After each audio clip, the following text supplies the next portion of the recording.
Kaibigan ko, kaibigan mo, kaibigan ng buong mundo. At kilalanin nyo ang kaibigan ko. Ako'y isang bumbero, ay maaasahan nyo.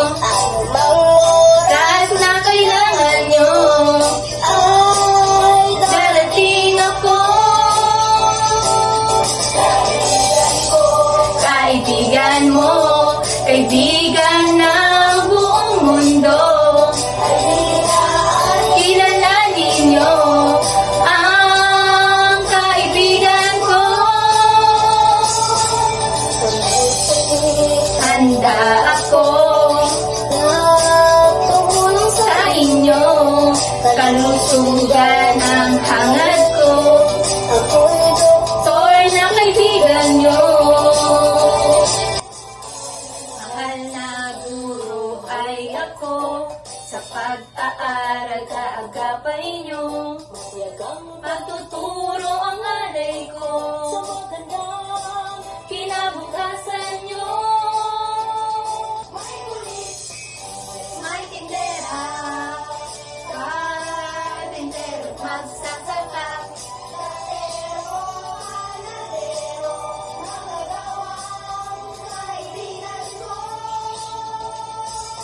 Kaibigan ko, kaibigan mo, kaibigan ng buong mundo. Salamat po sa tulong nyo, mga kaibigan ko.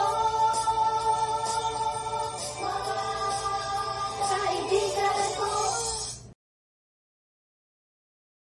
Ngayon ay ating alamin kung sino pa ang mga taong kasapi ng ating komunidad at ang mga serbisyong kanilang ginagawa para sa ating komunidad.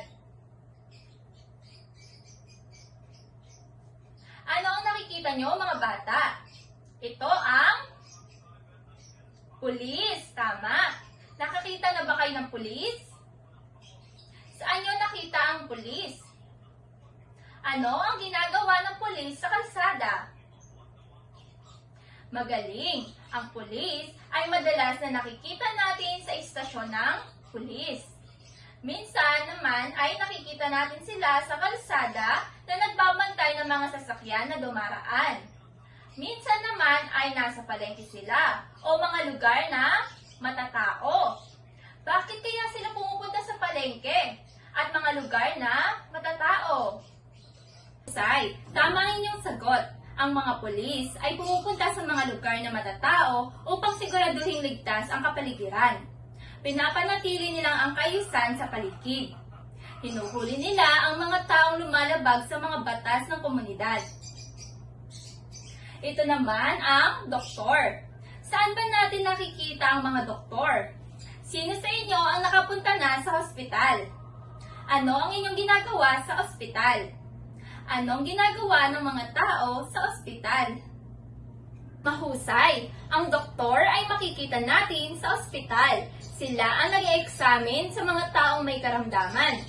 Binibigyan sila ng mga gamot upang sila ay gumaling. Ano kayang mangyayari kapag walang doktor sa ating komunidad? Tama! Ang mga doktor ay mahalaga dahil sila ang gumagamot sa mga taong may karamdaman. Mainam na kumonsulta sa doktor sa tuwing masama ang pakiramdam upang malunasan ang ating mga sakit at hindi na ito lumala o kaya ay lumaganap sa ating katawan o kaya ay maipasa sa ibang tao.